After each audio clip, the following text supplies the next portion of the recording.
Óliver Laxe, cineasta e promotor da Asociación SER, e a presidenta da Deputación presentaron o potencial dinamizador dos Ancares ao secretario xeral para o reto demográfico, que visitou a comarca para coñecer de primeira man o traballo que está a realizar o tecido asociativo na zona.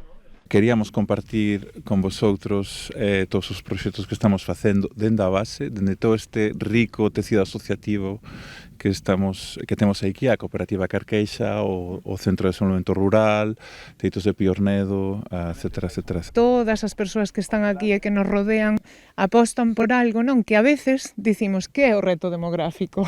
Non é certo que os veciños e veciñas non saben exactamente a que nos estamos referindo.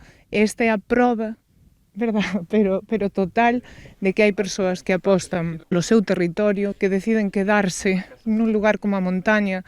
Durante a visita, que incluiu un percorrido pola aldea de Vilela, en Navia de Osarna, onde Óliver Laxe está a levar a cabo un conxunto de accións de revitalización, a presidenta provincial e o secretario presentaron o Centro de Innovación Territorial, unha iniciativa que impulsarán as dúas administracións co obxectivo de acelerar e mellorar os procesos para a dinamización dos Ancares e de outras zonas rurais da provincia.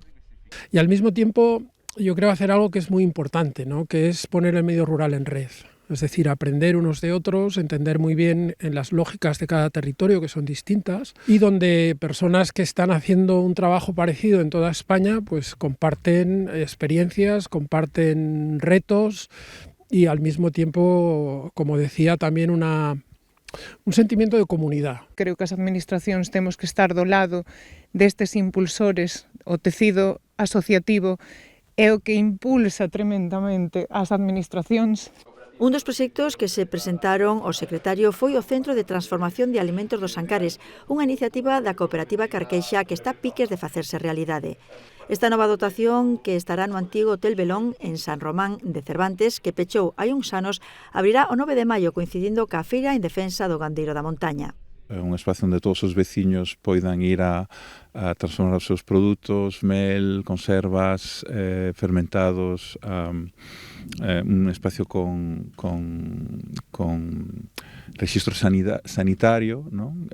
Para uso de todos os veciños, e o espacio onde vai haber a cociña, dende a que a Cooperativa Carqueixa cociña todos eses alimentos que vende logo a través da súa web o Sabor dos Ancares. Segundo se sinalou, o centro tamén incluirá un bar, un restaurante e un supermercado, do que carece neste momento San Román.